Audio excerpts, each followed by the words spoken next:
भारत के इतिहास में एक ऐसा नाम दर्ज है जिसने स्वतंत्रता की ज्योति को जलाए रखा। छत्रपति शिवाजी महाराज। शिवाजी का उद्देश्य था मराठों को संगठित कर एक स्वतंत्र हिंदू राज्य की स्थापना करना। इसी दिशा में उन्होंने अपने राज्य के विस्तार की शुरुआत की। सबसे पहले 1643 में शिवाजी ने सिंहगढ़ पर विजय प्राप्त की और फिर चाकन, पूना और सुपा जैसे किलों पर अधिकार किया। 1646 में उन्होंने बीजापुर के तोरण किले को जीतकर अपना पहला किला प्राप्त किया और इसी समय रायगढ़ दुर्ग का निर्माण कराया, जो बाद में उनके साम्राज्य की राजधानी बना थी।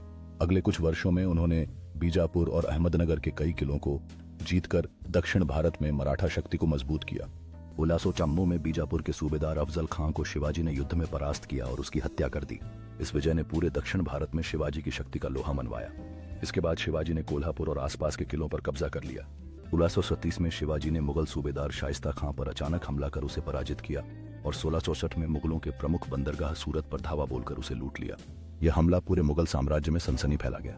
औरंगजेब शिवाजी की बढ़ती शक्ति से चिंतित होकर 1665 में जय सिंह को दक्षिण भेजता है।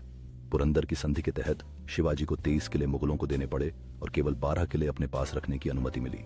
1666 में शिवाजी औरंगजेब से मिलने आगरा पहुंचे, जहां उन्हें कैद कर लिया गया, लेकिन अपनी बुद्धिमानी और साहस के बल पर वे अपने पुत्र के साथ वहां से भाग निकले।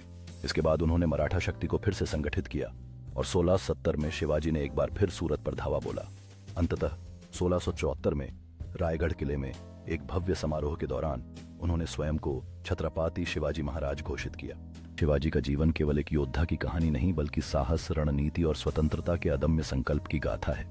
इसने पूरे भारत को यह सिखाया कि स्वराज्य ही सबसे बड़ा धर्म है। शिवाजी महाराज की कहानी आज भी लोगों के दिलों में जीवित है, जो उन्हें साहस और स्वतंत्रता का प्रतीक मानते हैं। उनकी अदम्य साहस ने जनमानस में एक नया उत्साह भरा और स्वतंत्रता के लिए लड़ने की प्रेरणा दी।